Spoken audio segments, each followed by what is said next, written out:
أبد سبايات خوينس مس جونوسايدريا خوف الخاص أبت جرايسي سبنا بجدلي حفص له اللي خد أبغى أخذ خون بتعمل يزقرن بايزوي فتوش تعدي استخاخل نقر تهلو استخاخل ملك يحازك بهالك ألي مورالك اللي وكاخلي مستوزة فأك حيلقن أديخا كحرد مليسي مسأل لهم مو دكيس خاصنا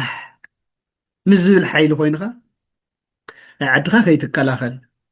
حزب صاوعيت منقص صاوعيت تغير الخون كيتملس نطفاها عن أديس أبابا مو دحر أو زيك تحفس بتبعلو بتلصنت زدارجك حيل تحفس لو مخم قدم قرباوت ون يولو عدو وشط زلو حيلتات ون مليسوم نتسرعات أو زق على سلو جزي لوم النار أخذ كل حوي نا حرارة بتين تعدس أي أب تقراي زلخا من إسي حبو خي تقبر تستفد خلخا رسعيو مو مليس خا خطقع من انتن حراي كيتو الأدما قبر وصع من دوري كي تسلف كي تحجز نديخا كي تكلاخل زل ملختي ايو تسلام زبال زلو دساوا سلف غبرون زبال زلو قدا او زنبر تግራዋይ ገሊኡ ሸጊርዎ ንገንዘብ ክብል ተሰደደ እዩ ገሊኡ ፀንሐ እናተገደደ እናፈርሐ ክመፅኸውን እዩ ካልኦት እውን ህግ ማስከበር ከምቲ ዝበልናዮ ተሓዊሶም ክመፁ ይኽእሉ እዮም ግን ይገርመካ ታሪክ ክመዲስካ እንትርኢ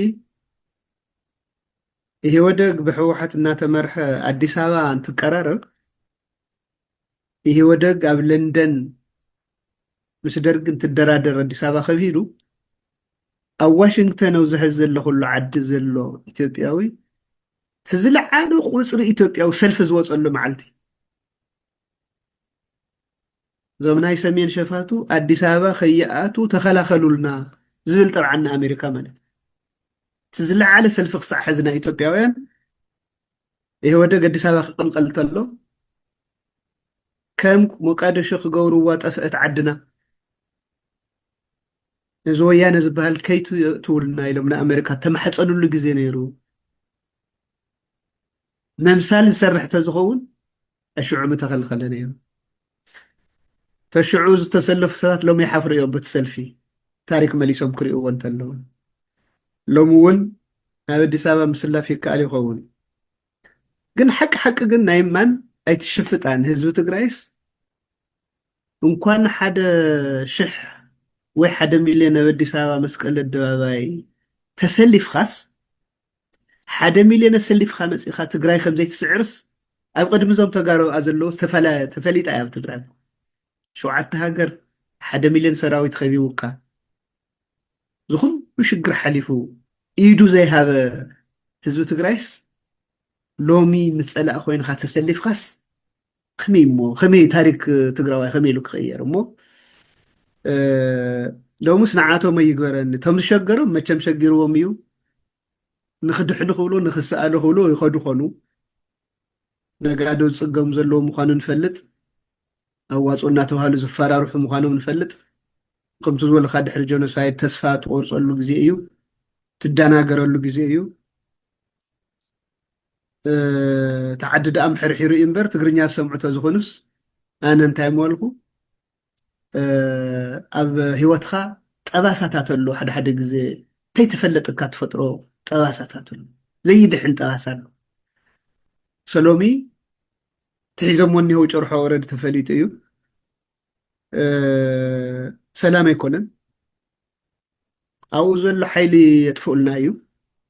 መንግስቲ ኣትኻ ንህዝቢ ትግራይ ሰላም ፈጠረልና እዩ ኣየናይ መንግስቲ ትፅንተት ዝፈጠረ መንግስቲ እቱ ፕሪቶሪያ ውዕል ዘፍረሰ መንግስትስ ንዓበጃኻ ትግራይ ከይድኻ ነደይን ኣሕዋተይን ነፃ ውፅእ ኣለይ ኢልካ ንዝሓርዳ ንዝቐትላ ሰብ ክትፅውዕ እንድዕፍቲ ሃይማኖት ሓጢኣት ክኸውን እዩ ግን ኣብቲ ገሃዳዊ ዓለም ግን ብጣዕሚ ሕማቕ ታሪክ እዩ ድሓር ኣንታብዚ ናይ ትግራይ ፅንተት እኮ ሓሊፉ ኢልና ክነኽብሮ ንኸውን ኢና ክሓልፍ እዩ ካብ ፅንተት ዝወፀሉ ዓብዪ በዓል ክኽበር ይኸውን ልካ ከምቲ የካቲት ነኽብሮ ዘለና እዚ በዓል እሱ ተኽብር እንተለካ እዚ ታሪክ እዚ ትትንተን ተሎ أنت سرعة الدسا كو خمزي جيرنا الخط ترخنت لخس كلش عنا تساقا تنور لك خوني ولي سلازي هو خمزي أكوا تهايلنا نيرنا تجددنا جن فوتينا يجرنا يعني الخا ملا تفتروا اللي جزي حزي